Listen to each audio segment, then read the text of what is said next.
जय हिंद जय बिहार। आज क्लास 10th का कविता पढ़ा रहे हैं स्वदेशी। इनके बद्री नारायण चौधरी प्रेमघन इसके लेखक हैं, मतलब कवि हैं। स्वदेशी कविता में एक बार लिखा था, जिसको न निज गौरव न निज देश का अभिमान है, वो नर नहीं निरामया पशु के समान है। जिसको न निज गौरव, जिस व्यक्ति को अपने आप पर गर्व नहीं हो, जिस व्यक्ति को अपने आप पर गर्व नहीं हो, जिसको न निज गौरव न निज देश का अभिमान है, जिस देश में रह रहा हो अगर उसका अभिमान उसे नहीं है तो कहता है नर नहीं निरामया, वो पशु के समान है। कहता वो नर नहीं है, वो तो बिल्कुल पशु जिस तरह है, पशु दया के काबिल होता है, उसी तरह ऐसे लोगों पर दया करना चाहिए। तो देखिए हमारे आज़ादी के पहले ये कविता लिखे हैं कवि, क्या क्या कह डाले हैं लोगों को, जिसका ज़मीर सोया हुआ है। जो चापलूस होते हैं, आज भी होते हैं चापलूस, कल भी थे। कल थे अंग्रेज़ों के चापलूस, अपनी चापलूसी, अपनी घंटी बजाने के लिए, अपना पेट भरने के लिए, अपना डाबर भरने के लिए अंग्रेज़ों की चापलूसी करते थे। और आज तो जीवित जागता ये स्वतंत्र भारत में भी चापलूस हैं। वो किसी के पीठ पर नहीं, पेट पर लात मारने के लिए ऐसे चापलूस काम करते हैं। ऐसे चापलूसों के क्या बताया जाए, खैर छोड़िए, उनको शर्म नहीं आता है, हमको तो नाम लेने में भी शर्म आएगा, इसलिए ऐसे लोगों का नाम नहीं लेंगे। प्रेमघन जी भारतेंदु युग के महत्वपूर्ण कवि थे। उनका जन्म 1855 ईस्वी में मिर्ज़ापुर उत्तर प्रदेश में हुआ और निधन 1922 ईस्वी में। वे काव्य और जीवन दोनों क्षेत्र में भारतेंदु हरिश्चंद्र को अपना आदर्श मानते थे। वे निहायत कलात्मक एवं अलंकृत व्यक्ति थे। 1874 ईस्वी में इन्होंने मिर्ज़ापुर में रसिक समाज की स्थापना की। और आगे देखते हैं, अभी शायद ये हैं, प्रेमघन सर्वस्व संकलित दोहे का यह गुच्छ स्वदेशी शीर्षक के अंतर्गत प्रस्तुत किया गया है। प्रेमघन सर्वस्व में इन्होंने से ये लिया गया दोहा है, यानी स्वदेशी शीर्षक के अंतर्गत प्रस्तुत है। इन दोहों में नव जागरण का मुखरित स्वर मुखरित है। दोहों की विषय वस्तु और उनका काव्य वैभव इसके शीर्षक को सार्थकता प्रदान करता है। कवि की चिंता और उसकी स्वयं स्वर्ग भंगिमा आज कहीं अधिक प्रासंगिक है। कवि अपने आप को किस तरह से देखते हैं कि आज हमारे परतंत्र, ये जब हम अंग्रेज़ों के गुलाम थे उस समय ये कवि लिखे हैं, और ऐसे ऐसे कवियों को जेल में डाल दिया जाता था। एक कहानी हम लोग पढ़े थे, कैदी और कोकिला, शायद माखन लाल चतुर्वेदी का लिखा हुआ था। उसमें देश प्रेम को इतना ओत प्रोत कर दिए थे कि आदमी चाह करके भी देशभक्ति में लग जाएगा, न चाहते हुए भी देशभक्ति में लग जाएगा। और इसी तरह से कैदी को कहते, कोकिला को कहते हैं कि तुम तो आज़ाद हो, बजाओ ऐसा बिगुल की दुनिया जाग जाए, मैं तो जेल में हूँ। कैदी अर्थात कवि जेल में है, बंदिशे में है, और कोई स्वतंत्र वातावरण में विचरण करता है। तो उन लोगों को संदेश देता है कि विचरण करो, बिगुल फूंक दो आज़ादी का, ताकि हमारा देश, हमारी माताएं गुलामी के जंजीर से बाहर निकल जाएं। आइए ये प्रेमघन और कैसे कैसे बात कहे हैं, ज़रा बहुत ध्यान से समझने की चीज़ है। आजकल सबसे ज़्यादा हिंदी बोलने नहीं आता है। हिंदी हमारा राज्य भाषा है, राष्ट्रभाषा है। राष्ट्रभाषा अगर हम तबे कह सकते हैं जब पूरे राष्ट्र में हिंदी बोला जाता हो, मतलब मेरा ऐसा सोच है। कहीं बंगला बोला जाता है, कहीं तमिल बोला जाता है, कहीं तेलुगु बोला जाता है, कहीं मलयालम बोला जाता है। तो ये मेरी राज्य भाषा हो सकती है हिंदी, पर राष्ट्रभाषा, लेकिन लिखा जाता है राष्ट्रभाषा हिंदी। क्या लिखा जाता है राष्ट्रभाषा हिंदी। क्या आप इस बात से सहमत हैं कि सारे राज्य में हिंदी बोले जाते हैं? नहीं बोले जाते हैं ना, तो हम इसे राष्ट्रभाषा की जगह राज्यभाषा कह सकते हैं। तो हम राज्यभाषा हमारी हिंदी है। द्वितीय भारतीय राज्यभाषा क्या है? संस्कृत है। तो ये इन्होंने हिंदी में लिखा है स्वदेशी में। आजकल सभी लोग चाहते हैं मेरा बेटा उठते good morning son, good morning papa, good morning son, good morning dad, good morning mom. तो ये हमारी भारतीय कल्चर नहीं है, ये हमारा वेस्टर्न कल्चर है। मम्मी को लाश बना दो और पापा को मृत्यु दिला दो। डेड बने मर गया, मम्मी मने लाश। हाँ, मिस्र में जो लपेट के रखे जाते हैं केमिकल में, उसको तो मॉम भी तो लोग बोलते हैं ना, मॉम, मम्मी। देखिए बहुत ऐसे शब्द हैं जैसे आप बोलते हैं लेकिन उसका सही चीज़ प्रयोग नहीं करते हैं। ठीक है, आइए हम किसी पर व्यंग नहीं करते हैं, हम किसी पर व्यंग करने का अधिकार हमें नहीं है, पर यह अधिकार ज़रूर है कि जिनको अपनी भाषा का ज्ञान नहीं वो अंग्रेजी छांटते हैं तो बुरा लगता है। जो व्यक्ति जिस भाषा के ज्ञानी हो तुम उसके साथ बोलो ना, क्या हमको प्रॉब्लम है। अब किसी आज 100 साल की बुढ़िया के साथ कहे कि ये दादी तू ये काम कर दो, मेरे को कमर में पेन हो गया है, तो नहीं कहेगी दादी के तो जो ना बउआ से निकलवा ले, पेन के काम उजाना है, तो बउआ से जाइए निकलवा ले मैडम पेन के कलम पेन के। अरे तो वहाँ बोलो ना कि दादी हमारे कमर में दर्द भइल बा, हाँ हमरा से काम ना नु होई, एंग बोलबा तक लाज लागी। हाँ तो क्या करिएगा, रोज़ आजकल लोग अंग्रेजी बोलने में उसके माँ बाप भी बड़ा खुशी महसूस करते हैं। मैं उन सब माँ बाप को आगाह करता हूँ कि मेरा राज्य भाषा हिंदी है, पहले हिंदी। अब बोलेंगे प्रवेश निषेध, तो उनको समझे में नहीं आएगा कि प्रवेश निषेध क्या है। लिखा रहेगा नो एंट्री, अरे अंदर नहीं जाना, रुक रुक रुक रुक रुक रुक। अब प्रवेश निषेध रहेगा तो ढुक जाएंगे। जैसे 3 गो मित्र थे और तीनों 3 भाषा बोलता था, तो एगो आया कहा मैं आई कमिंग सर, तो कहा यस कमिंग, अंदर चला गया छात्र। दूसरा बोला करे तो तू बोल दे रहे, तो हम कुछ बोल रहे ताकि तू सोच के बोल। तो कहा क्या मैं अंदर आ सकता हूँ सर, तो यस आप अंदर आ सकते हैं, अंग्रेजी मिक्स कर दिया ना। और तीसरा कहा कि तो सर दोनों भाषा बोल दे लगा, हम कुछ बोली। तो कहा मैं ढोकी सर, तो कहा कि ढोकिए। तो ढोकी कौन भाषा है, प्योर भोजपुरी है। रावा कहाँ जाते नहीं जी, गांव में, कितना मीठा आवाज़ है। तो हमारा जो भारतीय कल्चर है इनमें तरह तरह की भाषाएं, बेहया बेशरम,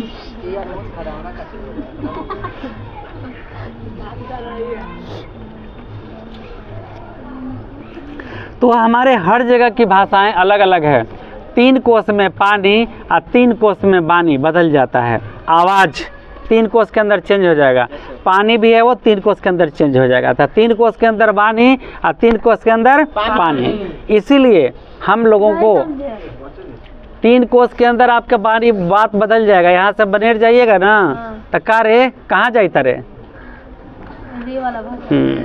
अगर आगे भोजपुर में जाइएगा ना तो रवा कहाँ जात बानी जी, तब बाजार है, तो हम चल थे रुक जाई रवा, बुझे कि नहीं बुझे। हम लोग हिंदी बोलते हैं, मगही बोलते हैं।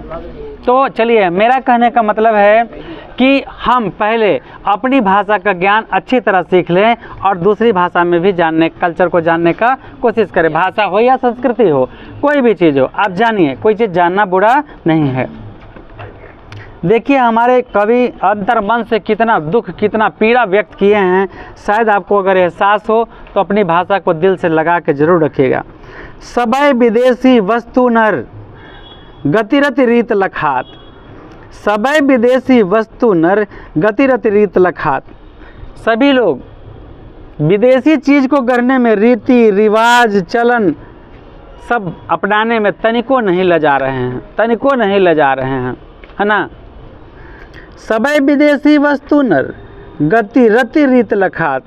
विदेशी वस्तुओं को इस्तेमाल करने में न रीति रिवाज, न समाज की परंपराएं, न सांस्कृतिक किसी चीज़ की भी लाज हया उनको नहीं है।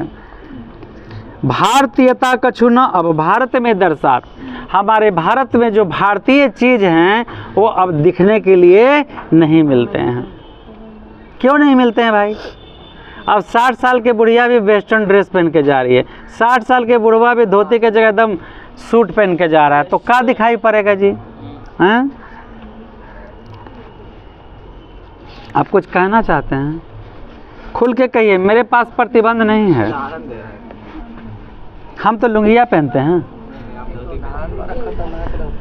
मनुज, जिस हम उस स्कूल के मास्टर को भी हम चेतावनी देते हैं, सलाह नहीं, कि खुद मास्टर कहता है पैंट शर्ट पहन के आता है, बच्चे को कहता है कि ड्रेस पहन के आ, उसे थोड़ा सा तो हया आना चाहिए, थोड़ा सा। शिक्षक उसे कहते हैं जो अगर पीटी टीचर है तो पीटी के ड्रेस में आएगा, अगर शिक्षक है तो ड्रेस कोड में आएगा। और शिक्षक का ड्रेस कोड धोती और कुर्ता होता है। जब हम लोग पढ़ते थे लंगड़ी बेल स्कूल में तो शायद एक आध गो टीचर थे जो हाँ तो टीचर थे, वो शिक्षक थे, वो गुरु थे, वो ज्ञान देने वाले थे। मार के पीट के पटक के तुमको पढ़ना पड़ेगा। अब बाप भी कुछ नहीं बोलता, सरकार की क्या औकात है कि बोलेगा। हम लोग के समय सरकार की नहीं चलता था, टीचर की चलता था, और जो पढ़ा दिया वो अभी तक याद है। और आप लोग को आज पढ़ेंगे डर से, कल ख़त्म। तो शिक्षक लोगों को भी चाहिए कि ड्रेस कोड ध्यान दे, धोती कुर्ता पहने तो ज़्यादा, वो बचवा को जूता के लिए निकाले, मोजा के लिए निकाले, सूट के निकाले तो अच्छा लगेगा। जो खुद अपने जिसको लज्जा नहीं है वो दूसरे को क्या लजवाता है जी। सबय विदेशी वस्तु नर गतिरत रीत लखात। और हम इस दावे के साथ कहते हैं कि कहाँ लिखा हुआ है कि टीचर को धोती पहन के आना चाहिए। जब टीचर ट्रेनिंग होता है, टीचर ट्रेनिंग जिस दिन ख़त्म होता है उस दिन उसको रियली अपने ड्रेस कोड में आना पड़ता है। अगर लेडी है तो साड़ी पहन के आएगी, अगर जेंट्स है तो धोती पहन के आना पड़ेगा उस दिन कोड में। जो नहीं नियम को पालन किया वो अलग बात है, लेकिन सच्चाई यही है। जो ट्रेंड टीचर है मैं उनको कहता हूँ कि क्या आपको पढ़ाया गया है, और अगर नहीं पढ़ाया गया तो फिर से किताब को जाके पढ़िए।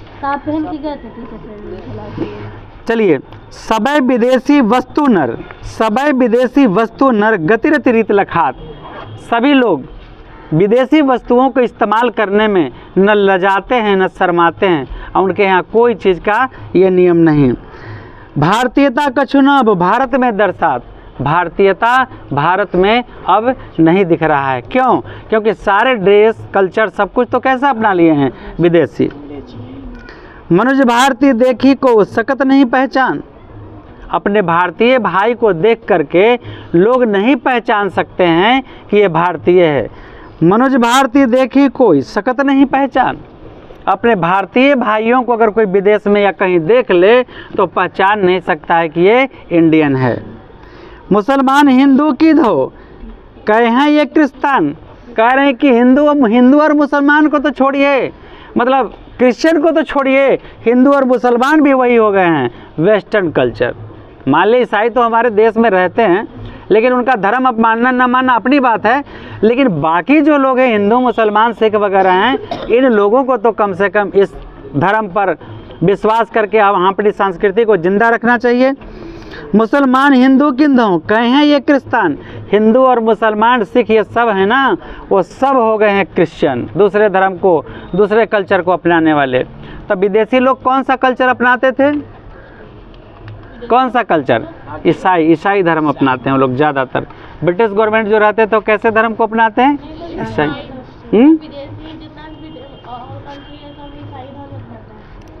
हम उसकी बात करें, एक कवि जो बोल रहे हैं, एक कवि हमारे मुल्क पर कौन सा शासन था, फ्रांसीसी का कि ब्रिटेन का? तो हम ब्रिटेन की बात करेंगे, फ्रांस को भी साइड रखते हैं। तो अब हम सब लोगों को चाहिए एक कविता सुन करके कि हम लोग वेस्टर्न में ना चलें, अपनी पोशाक में चलें, है ना। हम लोग के मैडम पढ़ाती थी, याद है, कुसुम मैडम थी चितनामा की, वो हमेशा एकदम सिंपल ड्रेस में आती थी, कभी नहीं, और बेटा की तरह हम लोगों को प्यार करती थी। कविता मैडम। हाँ, नहीं, हाई स्कूल में तो बहुत अच्छे विद्वान टीचर रहे। हाई स्कूल में तो ज्योग्राफी की मैम थी नलिनी सिन्हा।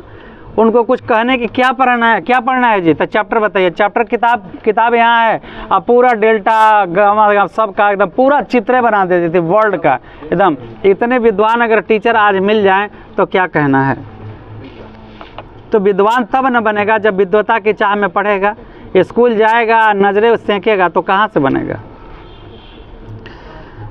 पढ़ी विद्या परदेश की, पढ़ी विद्या परदेश की, पढ़ी विद्या परदेश की, बुद्धि विदेशी पाए। विदेश में गया, थोड़ा विदेशी पढ़ाई पढ़ लिया और आके यूँ इंग्लिश बोलने लगा। ठीक है, गुड मॉर्निंग अंकल, तो मारा एक झापर खींच के ना, तो प्रणाम चाचा जी, प्रणाम चाचा जी, प्रणाम चाचा जी करने लगा। याद है ना आप लोगों को? बम्बई गया था लिखवा। पढ़ी विद्या परदेश की, पढ़ी विद्या परदेश की, बुद्धि विदेशी पाए। विदेश में पढ़ करके और विदेशी बुद्धि पाल लेते हैं लोग, तक कहते हैं कि एडवांस हो गया मेरा बेटा, एडवांस। अरे गांधी जी से ज़्यादा कोई पढ़ के आया था, बैरिस्ट्री पढ़ के आए थे, लेकिन वही फिर यहाँ के धोती और गमछी पहनने लगे। बताइए, ये हमारे राष्ट्रपिता। पढ़ी विद्या परदेश की, बुद्धि विदेशी हुए। विदेश में जा कर के लोग पढ़ते हैं और विदेश का बुद्धि हासिल कर लेते हैं। ठीक है ना। चाल चलन परदेश की, गई नो अति भाई। चाल चलन रहन सहन सब प्रदेश का उनको अच्छा लग गया।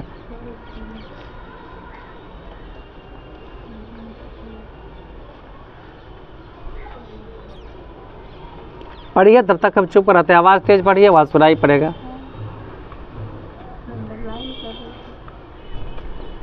चलिए आप खड़ी हो जाइए, बताइए।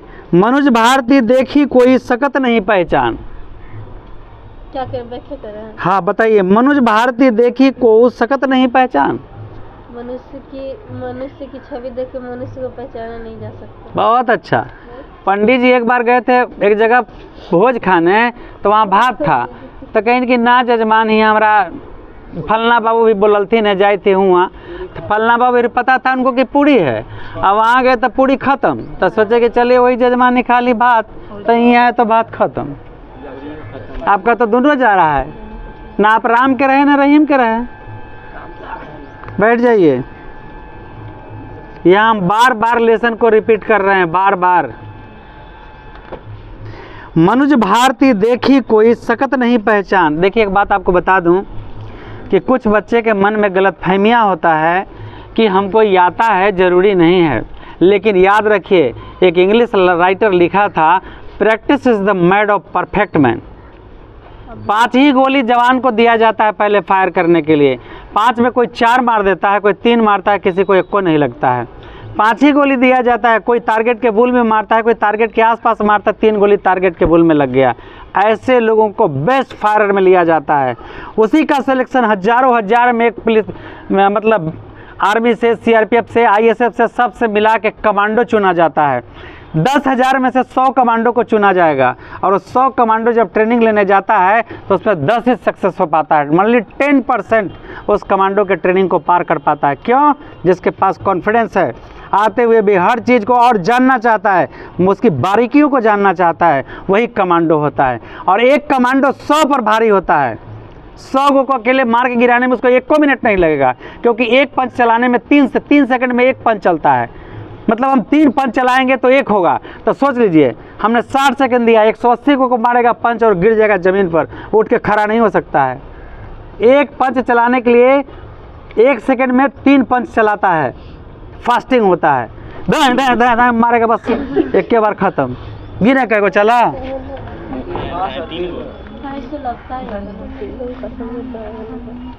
हाँ, इन लगा के दिखा देते हैं, बेहोश होकर यहाँ छटपटा जाइएगा।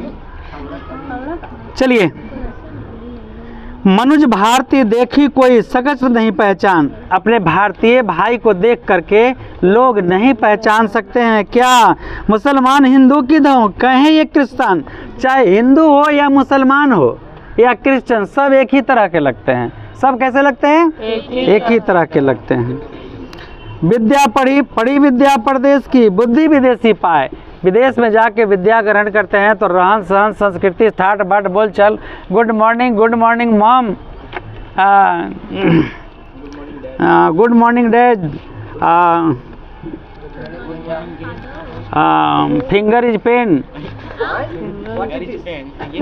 बेटा ये उठाओ ना, बेटा इसको उठा के लाओ। तो बेटा नो पापा, फिंगर इज पेन। तो पापा क्या समझेंगे? पेन घोप देते हैं। नहीं, कि फिंगर पेन में हमारा कलम, हाथ में मेरा कलम है, मैं कैसे तुम्हें उठा सकता हूँ ये भारी पापा? तब पापा देख रहे हैं कि सरवा लिखत है ये नहीं है, तो कलम कहाँ भरे? तब पापा finger is pain, finger is pain मतलब अंगुली में दर्द है। अरे हरामी, कम से कम बापों के सामने तो हिंदी बोलो। पढ़ी विद्या परदेश की, बुद्धि विदेशी पाए। विदेश में पढ़ते हैं और बुद्धि उनका क्या हो जाता है? विदेशी।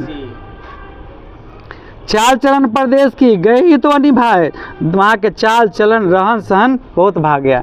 इतना ही नहीं, कभी छोड़ दिए एक बार, वो विदेशी लड़की से शादियों कर लेता है। तब बताइए, बाप कौन जात, पत्नी कौन जात, तब बेटा कौन कल्चर में कर बिया? खिचड़ी खा लें लोग, दाल भात भुजिया पापड़ सब मिला के एक में हिल कोड़ के।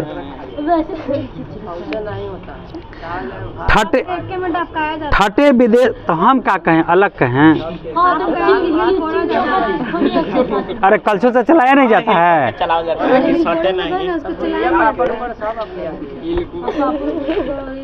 ठटे विदेशी ठाट सब, बनियो देश विदेश। विदेशी ठाट बाट पहन के लोग का बन गए हैं? विदेशी बन गए हैं। सपने हूँ जिनमें कहूँ भारतीयता लेस, सपने में भी उनके अंदर भारतीयता नहीं है, तनिको नहीं है। लेस माने तनिको, लेस माने सब फीता के जूता के फीता होता है, लेकिन लेस माने यहाँ कह रहा है कि तनिको नहीं ले जाते, एक को ठोप नहीं ले जाते हैं। और एकदम हैट फैट लगा के, अरे चाचा बाबा है, कम से कम हाथ जोड़ लो। अरे नहीं गुड मॉर्निंग कहो, हाथवे जोड़ लो, न समझ जाएंगे चाचा की लड़का रिस्पेक्ट दिया।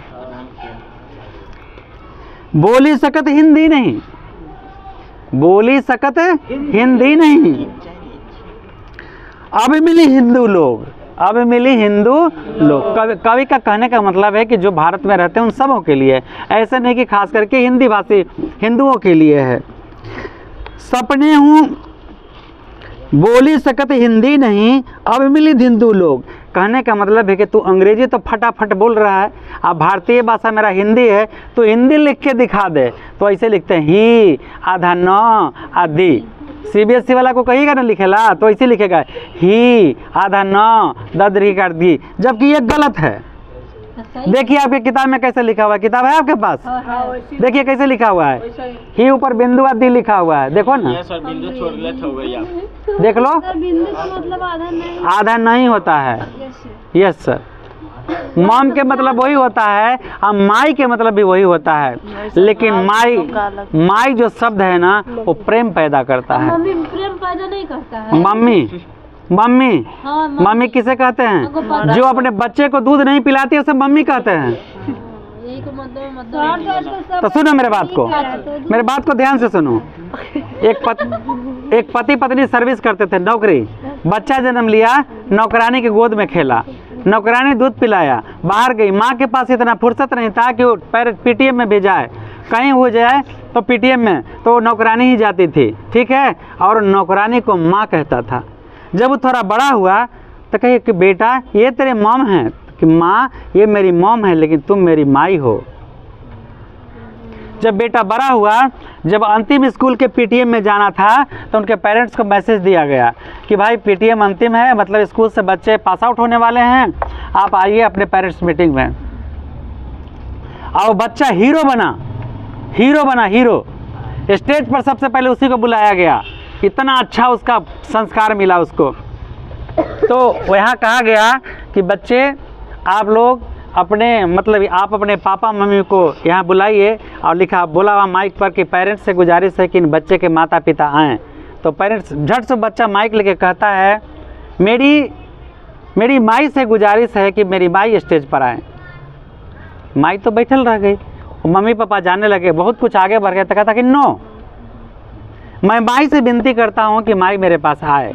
माई नहीं उठी, एक नौकरानी थी, दौड़ कहा पूछा स्टेज से, क्या मैं बाहर जा सकता हूँ? कहा यस, और गया और माई के हाथ पकड़ के ले आया।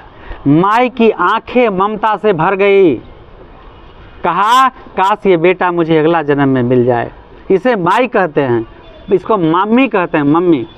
माई तो अपने बेटे को सीने से हमेशा लगा के प्यार देती है। मैं सबको कहूँगा कि माँ कहो, मम्मी कहो, पर मम्मी वाला भाषा छोड़ दो, माई कहो। ये बेटी को शर्म आएगा ना, मम्मी माई कहेगी तो लाज लगेगा, मम्मी कहेगी तो मॉडर्न हो जाएगा। चलिए, मैंने बहुत कस के तमाचा मारा है, अगर जिन हिंदी वालों को समझ में आया है उसे प्रयोग करें। हम तो अपन माँ के माइये कहते थे। बोली सकत हिंदी नहीं, चलिए बोली सकत हिंदी नहीं, अब मिले हिंदू लोग मिलजुल करके भी हिंदी नहीं बोलते हैं, एकदम नहीं बोलते हैं। अंग्रेजी भाखन करता, अंग्रेजी में वो भोग, अंग्रेजी चीज़ खाइयो रहे हैं, पहनियो रहे हैं। और कोई दोस्त मिल गया, how are you friend, same to you, मतलब हाँ, तो same to you,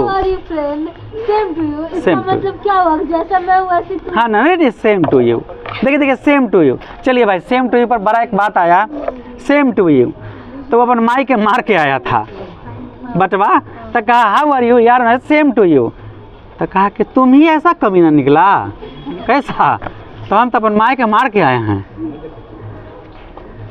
same to you मतलब तुम कैसे हो, हाँ तुम कैसे हो, तो मैं अच्छा हूँ, सेम टू यू, कहा ना सेम टू यू।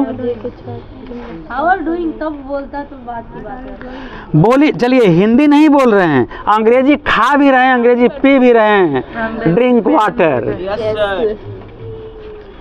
अंग्रेजी वाहन बसन वेश विद, अंग्रेजी वाहन बसन वेश रीति और नीति। देखिए भाई, अब कितनी बड़ी बात बोला जा रहा है।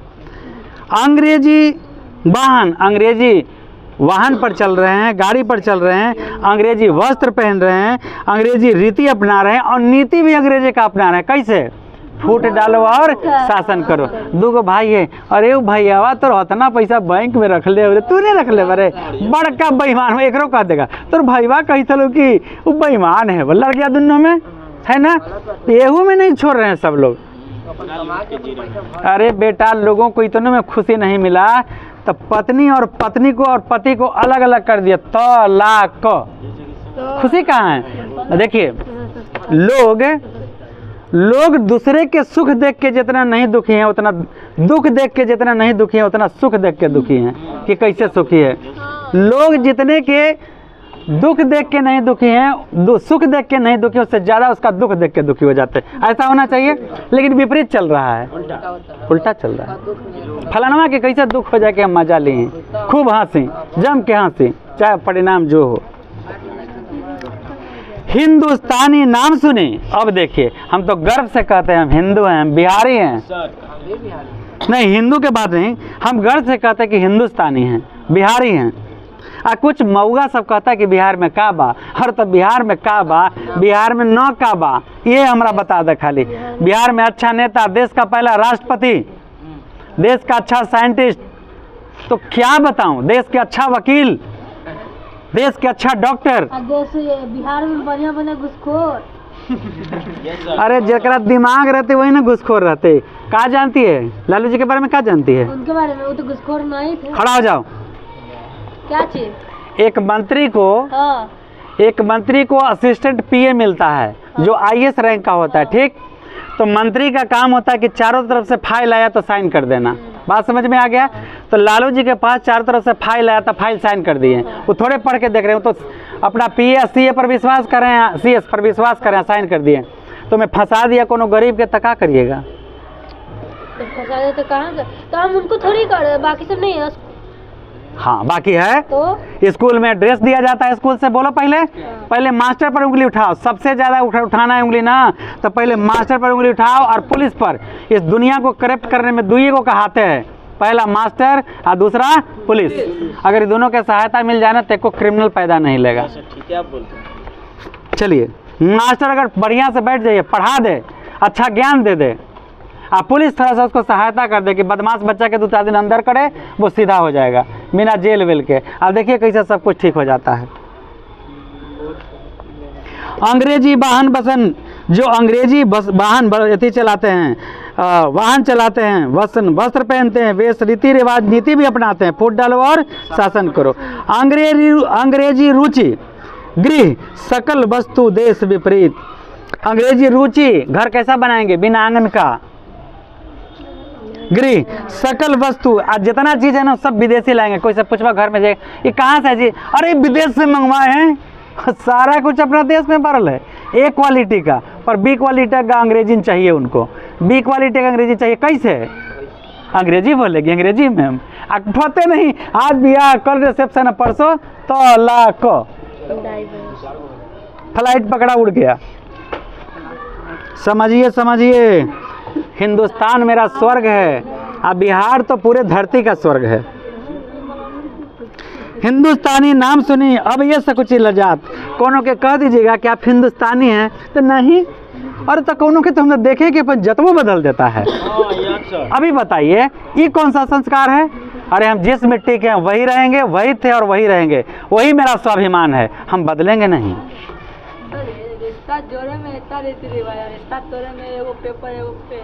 बस कल लइकवा बोला है, निभाना बेटा हर गरीब, दुनिया को बताना। भारतीय सब वस्तु ही, लेकिन एक बात जान लो बेटा, जो मेरा भारतीय है, सही में जिसका इंडियन खून है, चाहे वो किसी भी धर्म का हो, वो ऐसा नहीं करेगा। पेपर से तलाक नहीं होता है, तलाक दिल से होता है। और तलाक के बारे में भी बता दूं, जिन लोगों को जानकारी नहीं होगा, पहला बार कुरान के अनुसार सिर्फ एक तलाक देना है, एक तलाक। फिर उसको सालों साल वेट करना है कि सुधरता है या नहीं सुधरता है। अगर नहीं सुधरा तो फिर सालों वेट करने के बाद आपको दूसरा तलाक दे सकते हैं। कहिए कि हम दूसरा तलाक दे देंगे। अगर सुधरा तो नहीं सुधरा तो सुधरा, अगर सुधर गया तो ठीक वापस आ जाइए, और नहीं तब उसको तीसरा तलाक दीजिए। मैं वक्त बोर्ड से कहूँगा कि जो कोर्ट के एक के बार तीनों तलाक लेके जाता है, ऐसे लोगों को सीधा जेल भेजिए। आप अपना कुरान पढ़ के देखिए। हम तो नहीं जानते कुरान का, लेकिन जहाँ तक मेरी जानकारी है तीनों तलाक एक साथ नहीं होता है। हिंदुस्तानी नाम सुनी अब ये सकुची लजात, भारतीयता सब ही सोए। मतलब भारतीय वस्तु, भारतीय बोलने में तो लजा ही रहे हैं कि हम भारतीय हैं, यहाँ के सामान भी इस्तेमाल करने में वो घिनाते हैं। अब देखिए ना, एगो पत्थर विदेश से आएगा, अरे विदेश के पत्थर है, अरे विदेश के, अरे तेरी का विदेश, मेरे देश में क्या नहीं है जो विदेश से आप मंगवाते हैं। सारा लोग तो इंडिया के लूट के ले गया, अब वही चीज़ हमारा यहाँ भेज रहा है, करोड़ों करोड़ में खरीद रहे हैं। भारत में हमारा सेम चीज़ 500 में मिलेगा और वहाँ 5 लाख में मिलेगा। अरे मछुआई विदेशी है, अरे मछुआई विदेशी है कि नहीं। देश नगर बानों को बनो सब अंग्रेजी चाल, देश हो गांव हो या नगर हो, देश हो गांव हो या नगर हो, सब अंग्रेजी चाल में ढल गए हैं। गाँव में जो कमाया जाता है ना, पीठ पर बैग लाद के हाई हैट पहन के, हेलो क्या बेचारा का मजबूरी रहता है। मजबूरी नहीं, हम कह सकते हैं भैया आप कैसे हैं, ये मजबूरी है बोलने में। जी हाँ। क्या मजबूरी है? जाएंगे मुंबई, हाँ। ठीक बानी हाय बोलेंगे तो समझेगा, शायद बाबूजी को डैड बोलेंगे तो नहीं समझेगा। हाँ ये बात जरूर है। अपने गांव में आएंगे अपना लैंग्वेज, हम कहाँ दूसरा बात कर रहे हैं। दूसरे गांव में रहेंगे तो दूसरे का लैंग्वेज। हाँ, जब जैसन तब तैसन, न चिन्हे तो मर्द कैसन। देश नगर बानो बताएंगे। देश नगर बानों को बनो सब अंग्रेजी चाल, देश हो नगर हो गांव हो सब अंग्रेजी चाल में ढल गए हैं। हाटन में देखूं बड़ा अंग्रेजी माल, हाट बाजार कहीं भी जाइए सब, अरे भाई विदेशी है। हाँ कितने का है, वो पूछबे नहीं करेगा कि कितने का है, कि क्या है, तो विदेशी माल है, नहीं आपसे खरीदाएगा। तेरे इसको पैक करो, होगा 4000 के, कहेगा कि 10,000, पैक कर दो। दुकानदार फायदे में है। अब इंडिया का बना हुआ माल कोई खरीदने जाएगा तो नहीं, ये देखिए चाइनीज है, चाइनीज है, बंद कर दीजिए, पैक कर दीजिए। गलत है, आप इंडिया का माल इंडिया वाला ज्यादा खरीदता है, क्योंकि चाइना का माल डुप्लीकेट होता है। इंडिया में लगा, चाइना बंद हो गया। हाँ जी, मतलब आज से कुछ दिन पहले एक कविता लिखा गया था, जो समय इनका बात था नहीं ना था। अरे चल कल छोड़िए, आज पढ़ाइए। अब से भी हम लोग अपनी देसी वस्तु इस्तेमाल करें, ठीक है। देश का सामान देश में बिकेगा, यहाँ के उद्योग धंधे में वृद्धि होगी। जिनसो संभल सकत नहीं, देखिए जिनसे समत सकल नहीं, जिनसे संभल सकत नहीं। क्या नहीं संभल रहा है?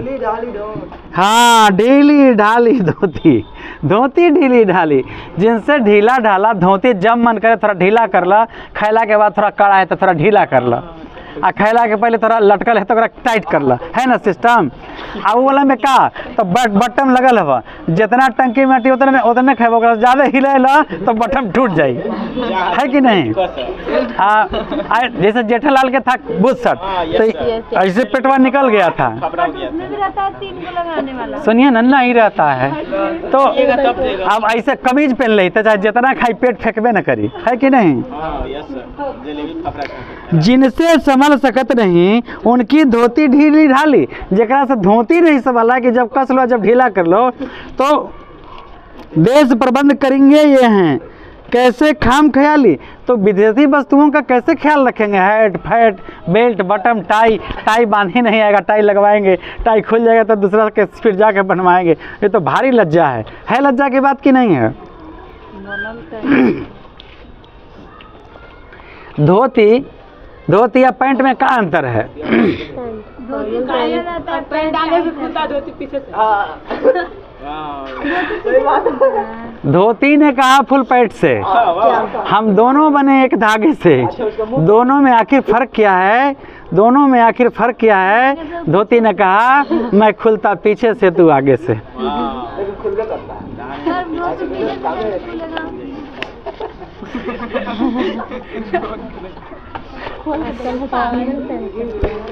जिनसो चलिए वापस, सभी लोग जिनसे धोती तक नहीं संभलता वो विदेशी वस्त्र पहनने के लिए तो कभी टाइट टेढ़ा है, होता है देखे कभी टाइट टेढ़ा है तो कभी बेल्ट टेढ़ा है, तो उसको एकदम आर्मी में देखो, आर्मी में बेल्ट एकदम ऐसे देखेगा, घुसा के बेल्ट में उंगली अगर घुस गया तो एक झापड़ या पनिशमेंट।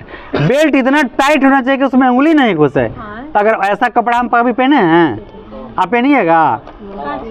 आर्मी में बेल्ट जो लगा लेता है आर्मी मैन, उसको उंगली घुसा के देखिए वहाँ बीच में, कहीं भी आपको उंगली नहीं घुसेगा। क्यों? क्योंकि जब वो वेपन पीछे रखेगा तो वेपन गिरे नहीं दौड़ने के दरमियान। समझ में आया? अब पैंट भी उसका एकदम इतना ही टाइट रहेगा, खाली कमर के पास। दास वृत्ति की चाह चाहूं, सभी लोग दास वृत्ति की चाह चाहूं, दिसी चारहों बरन बढ़ा ली। देखिए सभी लोग दास वृत्ति अपना लिए हैं, सभी लोग नौकर बनना चाहते हैं। ऐसे कहेगा मालिक, काम करना है तो करो, न तो 4000 देंगे, न तो जाइए दूसरा आएगा मेरे जगह काम करने के लिए, चल जाएगा। तो जिसको गुलामी करने का आदत है वो करेगा। हाँ भाई, हाँ मालिक तुझे कोई तो ठीक है बा, हम करे तैयार हैं। अरे तरीके दास वृत्ति की चाह चाहूं, पहले भी यही होता था अंग्रेज के शासनकाल में। अंग्रेज जैसे कोई काम से गया, कहा क्या पेमेंट पर आया, तो कहा कि चलो भागो भागो, चला यहाँ से भागो, कोई चोरी का आरोप लगा के भगा दिया। और जब हटाएगा तो जब कोई आरोप लगा के, जब कोई देखिएगा कोई नौकर पर आरोप लगा के ही नौकर को निकालता है, चाहे कोई हो, फैक्ट्री में काम करने वाला हो कोई। जब हम कंपनी में एक बार फैक्ट्री में जब थे अप्रेंटिसशिप में, तो बरसात के मौसम था, सीकी देखें, सीकी बराबर एगो तार था, तो तरवा ला के मिट्टी गडवा के ऐसे खोप रहा था, खोट के उससे मिट्टिया निकाल रहा था। तो गडवा क्या किया कि पकड़ के ले चल गया मैनेजर भीड़ जीएम के पास, देखिए सर छड़ कंपनी का है, और लेके चल गया मैनेजमेंट जीएम के पास। जीएम उसको सस्पेंड कर दिया, कहा तुम बिना कुछ लिए दिए वापस चले जाओ, या नहीं तो समझ लेना। और उसके बाद में मेरा सेकंड शिफ्ट में ड्यूटी था, तो हम सेकंड शिफ्ट में गए, तो सुने फर्स्ट शिफ्ट वाला सब कहा कि आप कहाँ थे। हम कहे कि हम तो, मेरा ड्यूटी तो अभी लगा हुआ है, तो ये देखिए ना फलाने को सस्पेंड कर दिया गया। तो उसको कहा था कि जेल दे देंगे। हम क्या किया था वो, तो बोला क्या किया था, क्या वो कीचड़ फंस गया था उसका साइकिल में गार्ड में ना, तो ऐसे तरवा से खोप के निकाल रहा था, और वही गड़वा जाके कह दिया है। कहली कि अच्छा बेटा रुक, मेरा शिफ्ट चेंज होने दे। फिर मेरा अगला सप्ताह शिफ्ट चेंज हुआ, तो एगो हम अभी भी हम रखे हुए हैं, एगो ये पंच बनाए थे लोहा का, वहाँ एकदम एथी का शुद्ध स्टील, आप कितना मारिएगा वो नहीं मुड़ेगा, एकदम हाई कार्बन है वो, और ऐसे बना के लाते अभी हम रखे हुए हैं उससे। और उसको एकदम दिखाएं, वो आया पहले ने घूम रहा था, कि देख ये आज हम लेके जबऊ, आ जौन तर बाप मौसा के कहला हो तो जौन मौसा के बुला के रखिए गेट पर वही एक और कीपर था, एकदम दिखाए, पॉकेट से निकाले, पॉकेट चेक करने लगा, हम पॉकेट से निकाले, कह कि देख कुछ करे ला तब ये कर, अब बाद में अगर कर ले, लेकिन कैमरा था लगल, तो कैमरा के हम टप गए थे, कैमरावा के टप गए थे। तो उस क्या चीज अभी, तो उसके बाद कुछ नहीं बोला। फिर बाद में कहियो आ सबसे डर गया वो। कैसे मन बढ़ता है उसका, एगो के डराया, कल दूसरा के डराएगा, कल तीसरा के, मुंह कस के कुछ दो। मजाल नहीं कि हम 6 महीना और रहे थे, किसी भी वर्कर पर कोई कंप्लेन आ जाए, सब सोचे जादू कैसे हुआ। तो चलें, तो हम लोग गुलामी करना बंद करें, गुलामी करना बंद करें। पंजाबी जानते हैं गुलामी नहीं करता है, वो गुलामी नहीं करता है, आइसक्रीम बेचेगा लेकिन अपना काम करेगा, वो आइसक्रीम बेचेगा लेकिन अपना काम करेगा।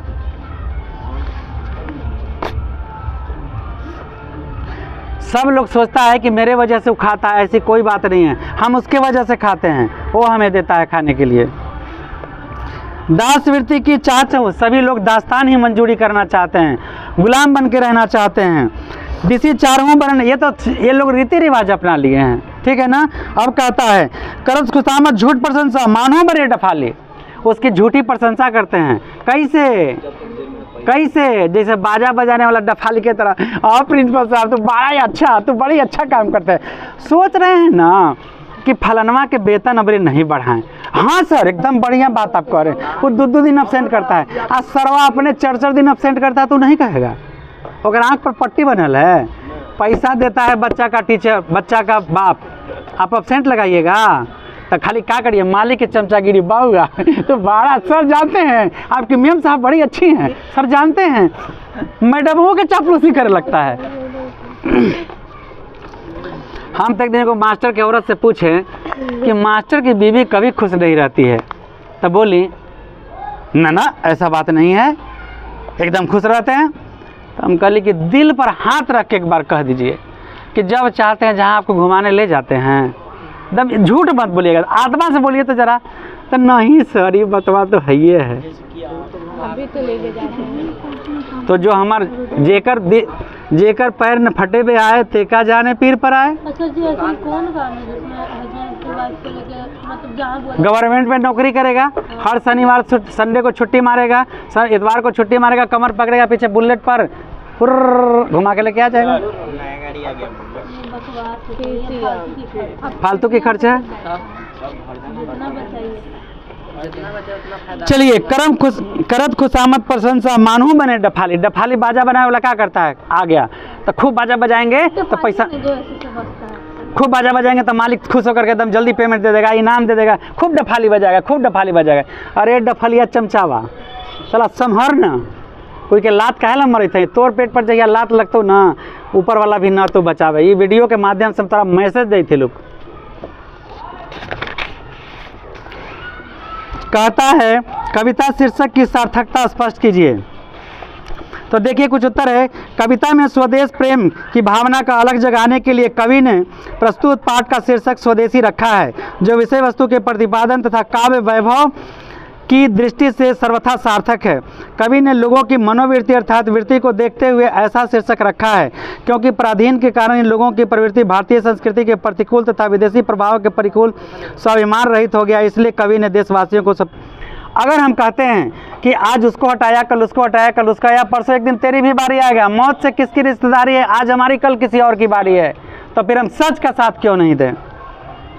कवि को भारत में भारतीयता क्यों नहीं दिखाई पड़ती है? कवि को भारत में भारतीयता इसलिए नहीं दिखाई पड़ती है क्योंकि लोगों को आचार विचार, खान पान, वेशभूषा, चाल चलन आदि में महान परिवर्तन हो गया है। लोग विदेशी रंग में रंगने के कारण अपनी सभ्यता संस्कृति को भूल गए हैं। स्वदेशीपन का लोप हो गया है तथा अपने को भारतीय कहने में भी संकोच करने लगे हैं। अंग्रेजी बोलना, अंग्रेजी जैसा आचरण करना, शान की बात मानना, तात्पर्य यह कि पराधीनता के कारण भारतीय अपने पूर्वजों के गौरव को भूल गए हैं, जिस कारण उनका स्वाभिमान मर गया है। उनमें भारतीयों के कोई भी लक्षण विद्यमान नहीं है। लोग चाटुकार हो गए हैं, मक्खन लगाते हैं, स्वार्थी तथा हीन भावना से ग्रस्त हुए हैं। इसलिए कवि को भारत में भारतीयता दिखाई नहीं पड़ता है। अब कोई कहेगा कि भाई 50 रुपया किसी से लीजिए, तो हम कहेंगे कि अगर 50 आदमी से ले रहे हैं 50 रुपया तो 2500 हो गया ना जी, हमको ज़रूरत है 1000 का, तो 30 आदमी से 30 रुपया लेंगे, तो 30 आदमी से 50 रुपया लेंगे तो कितना होगा?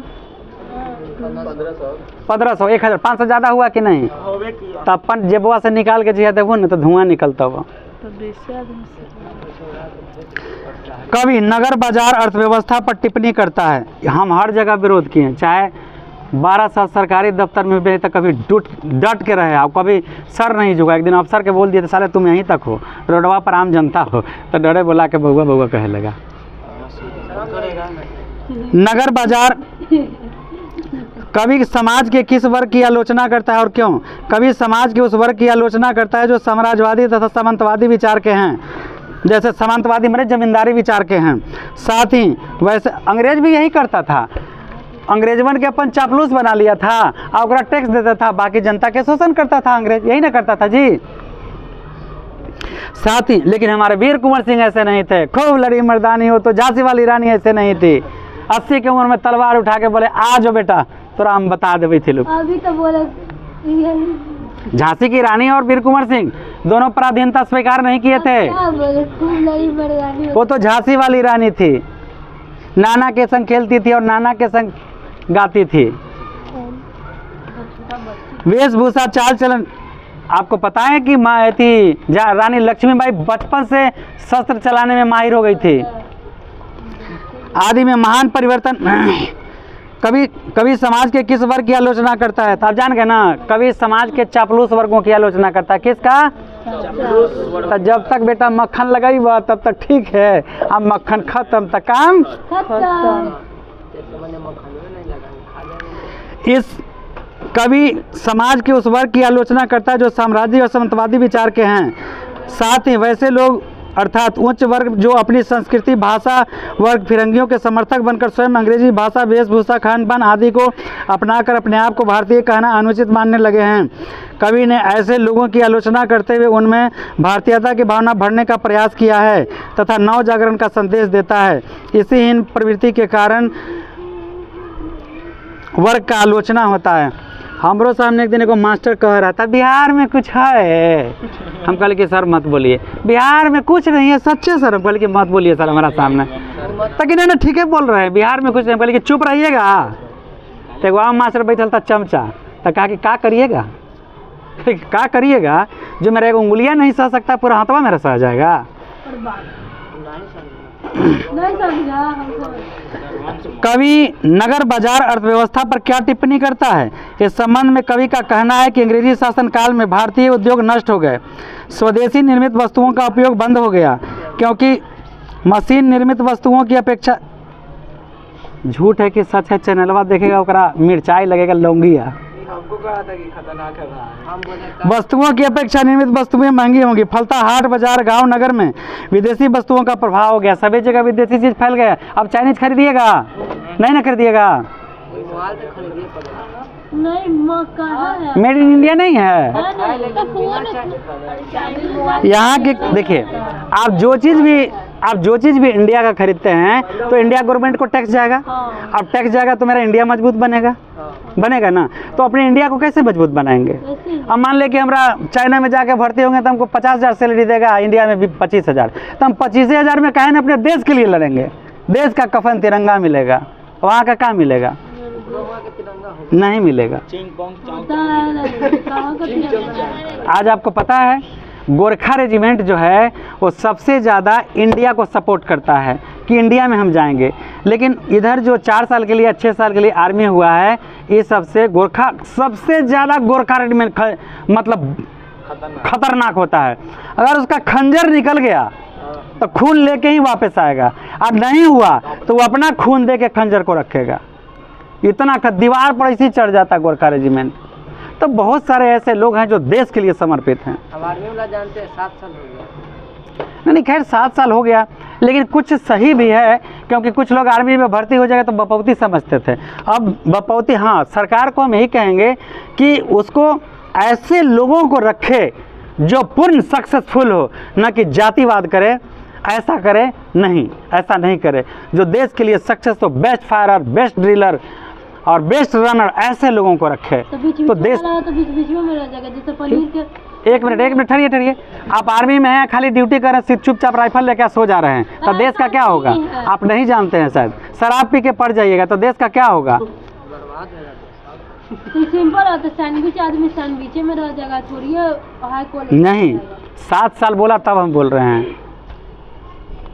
देखो मेरा स्टूडेंट है ना, वो आर्मी से रिटायर होकर नायक से रिटायर होने के बाद रेलवे गार्ड में चला गया। अभी एकदम तत्काल 2 साल हुआ, बउआ के मेरा शादी के साल गया था वो, और वहाँ से छुट्टी लेकर फिर वो रेलवे गार्ड में हो गया। बताइए, आर्मी का पूर्ण 17 साल नौकरी करने के बाद 18 साल फिर वापस आके फिर चला गया रेलवे गार्ड में। 60-70 हज़ार से कम सैलरी थोड़ा होगा, गार्ड में रिटायरमेंट मिल रहा है वो अलग। तो अपने आप में रखिए वैसा टैलेंट। व्यवहार आदि को विदेशी चमक दमक की चकाचौंध से त्याग दिया। तात्पर्य है कि वैसे वर्ग फिरंगियों के समर्थक बन गए हैं जो स्वयं अंग्रेजी भाषा, वेशभूषा, खान पान को अपनाकर अपने आप को भारतीय कहना अनुचित समझते हैं। कवि ने ऐसे लोगों की आलोचना करते हुए उन्हें भारतीयता की भावना भरने का प्रयास कर सुन रे चपलूस बन तथा नव जागरण का संदेश देते हैं। तू भी जाग, तू भी एक मजदूर है, भले थोड़ा पैसा ज़्यादा मिले, तू ही एक मजदूर है, चापलूसी मत कर, हक मत मार। कवि नगर बाजार अर्थव्यवस्था पर टिप्पणी करता है। इस संबंध में कवि का कहना है कि अंग्रेजी शासन काल में भारतीय उद्योग नष्ट हो गए, स्वदेशी निर्मित वस्तुओं का उपयोग होना बंद हो गया, क्योंकि मशीन निर्मित वस्तुओं का हस्तांतरित वस्तु महंगी हुई, फलता हाट बाजार गांव नगर में विदेशी वस्तु का, हमारे यहाँ जो वस्तु उत्पादित होता था वो महंगा हो जाता था, लेकिन विदेश से आए हुए वस्तु नए नए मशीन से बनते थे और सस्ते देते थे, इसलिए हमारे यहाँ पहले उद्योग धंधा को क्या कर दिया, नष्ट कर दिया। अति दयनीय स्थिति पहुंच गई थी भारत की, सर्वत्र विदेशी वस्तुएं दृष्टिगोचर होने लगी, अतः विदेशी वस्तुओं के प्रचार प्रसार से स्वदेशी निर्मित वस्तुओं पर विपरीत असर पड़ रहा और हम गरीबी और फटे हाल में जीने लगे। तो जो मेरा गरीब है वो गरीब था, +1 के कुछ मिलिए जाता था, तो क्या कहना है बाकी। नेताओं के बारे में कवि क्या कहता है, नेता के बारे में, नेता मतलब चमचा, नेता मतलब चमचा, चमचाई करते करते पहुंच जा। अरे नेता उसे वो भी है, भगत सिंह नेता हैं, पंडित सुभाष चंद्र बोस नेता हैं, महात्मा गांधी नेता हैं। जवाहरलाल के क्या बोलेंगे, जवाहरलाल मेरे समझ से नहीं है। गांधी जी क्यों हैं, गांधी जी जब देश का विभाजन हो रहा था तो गांधी जी ने कलेजे पर हाथ रख के कहा बापू जी बताइए अब क्या करें। तो उन्होंने दिल पर हाथ रख के कहा मैं क्या कहूँ, जब मैं दूर दूर तक देखता हूँ तो इन सांप्रदायिक दंगों पर काबू पाना असंभव असंभव, परिणाम तो एक ही विकल्प है, विभाजन। वो रो के कहे थे विभाजन, अगर 2 को बेटा आपस में खून खराबा करेगा तो बाप क्या करेगा, बंटवारा नहीं करेगा। गांधी जी की ये लाइन जिस दिन हम पढ़े थे मेरा भी कलेजा फट गया था। अब कहिए कि फटल कहाँ है, दिखाइए, तो अंदर है। नेताओं के बारे में कवि का कहना है कि वे विलासिता से जीवन व्यतीत करने के कारण शरीर इतनी भारी हो गया है कि उन्हें अपनी धोती संभाली नहीं जाती, पेट निकलवन सब हो जाता है आराम के खइबा। तो वे गरीबी को शोषण करते हैं, उचित मेहनताना भी नहीं देते, स्वयं उसकी कमाई खाकर स्वर्गिक सुख भोगते हैं। जैसे हमने के मिलता था 5,000, चपलूसवन के मिलता था 25,000, 20,000 चापलूसी के, तो उन्होंने कहा दे कि हमारा से ज़्यादा काम करता था। वे गरीबी का शोषण करते थे, उचित मेहनताना भी नहीं देते, स्वयं उसकी कमाई खाकर स्वर्गिक सुख भोगते एवं मशगूल हैं। वे फिरंगियों के पिछलग्गू, मालिक के पिछलग्गू क्या कहल जाता है, चमचा। उन्हें अपने देश की, अंग्रेजों ऐसे कहता था आपकी मिसेज इज वेरी गुड, हम सुने हैं।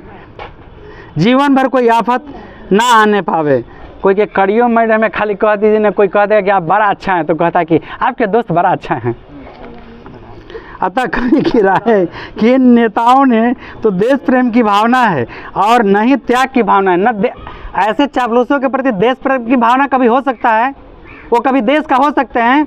अरे कुत्ता, न तो तू देश का है और न अंग्रेज का रहा, तो बीच बीच में धोबी का कुत्ता, न घर का न घाट का, इसलिए कुत्ता कहें। तो जो चपलूसवन होता है न कभी तू, अरे तू हमारा पर जब तू हत्यारा कर रहा है गलत काम, हमारे बारे में तो शिकायत कर रहा है, तो एक दिन तू मालिकों के बारे में कहेगा। तो धोबी का कुत्ता, घर के न घाट के, अंग्रेजवन के चपलूसवन, चाहे कोई चपलूस हो, इंडियन का है ना हो, चाहे विदेशी का है नहीं हो, ओकरो भी अच्छा बात करेगा। वो कहेगा कि कोची नमवा रोशनी बड़ी अच्छी है, ऐरू से कहेगा कि एगो आपका विरोधी रहेगी कि ना रोशनी अच्छी नहीं है, तो रोशनी बेचारी चुप हो जाएगी। अच्छा बात है, जो विरोधी रहता है वही तो अच्छा रहता है। अतः कवि की राय है कि नेताओं ने तो देश प्रेम की भावना, ना तो देश प्रेम की भावना है और न तो नहीं तो त्याग की भावना है। आखिर अंग्रेज चल गए, बेटा तब तू का कहला, इंडिया में न रहला कि मौसा ले गए तू न साथ है, वैसे ही तू मारल जब, वैसे ही जहिया देह गिर जतवा, कुछ हो जतवा तो रहो अपन चमचागिरी करते हो, तो फिराक में हो। निष्कर्ता यह कहा जा सकता है कि देश के नेता स्वार्थी, विलासी तथा अंग्रेजी के पोषक हैं। एक बार एक जगह हम बैठल थे तो एक आदमी बोला ना कि आप जब अंदर थे तो हम सब के खून का व्यवस्था करे थे, कौन कहाँ खून कैसे कैसे, तो कहा हम वैसे कह रहा है, जगह बारे में कहा हम सब समझते हैं कि मेरे लिए कौन कौन क्या कर रहा था, ऐसा बात नहीं है। मारा ऐसा तमाचा ना कि गलवे झंझन आ गया। अब जरा नहीं लगा होगा निर्लज के तो बड़ा क्या कहिएगा। कवि ने डफाली किसे और क्यों कहा, डफाली मतलब चापलूस, बाजा बजाने वाला, डिम डिम, सर अच्छे हैं, सर अच्छे हैं, सर अच्छे हैं, आगे फर्क कीजिए। कवि ने डफाली उन्हें कहा जो फिरंगियों के विरोध के बजाय समर्थन करते हैं, वैसे लोग जिनका स्वाभिमान मर चुका है या देश प्रेम की भावना उनके सुपयोग के चकाचौंध कर दिया है। ठीक है, अथवा किसी पद का प्रतिष्ठा की प्राप्ति के लिए दिन रात और किसको शांत करते रहते हैं। कवि के कहने का आशय है कि ऐसे लोग जिन्हें न तो अपने आत्मसम्मान की चिंता है और न तो भारतीयता का ख्याल है, ऐसे लोगों को न तो अपने आत्मसम्मान की चिंता है, न तो अपने आत्मा का ख्याल है। क्या उसका आत्मा कहता है कि तुम ऐसा करो, कहता है उसका आत्मा की गलत करो, लेकिन फिर भी वो करने में सफल है। तात्पर्य है कि सामंतवादी लोग सरकार के कृपा मात्र इसलिए हैं कि वे जनता का शोषण करके अपनी तिजोरी भर लेते हैं तथा स्वयं स्वर्गीय सुख का आनंद लेते हैं। चलिए अब कुछ सप्रसंग व्याख्या आएगा जिसका हम अर्थ लाइन बाय लाइन बता दिए हैं, आप इसे अच्छा से पढ़ लीजिएगा और आज इसमें से एक क्वेश्चन अवश्य देंगे। जय हिंद जय बिहार, बहुत सारी शुभकामनाएं आप सभी को।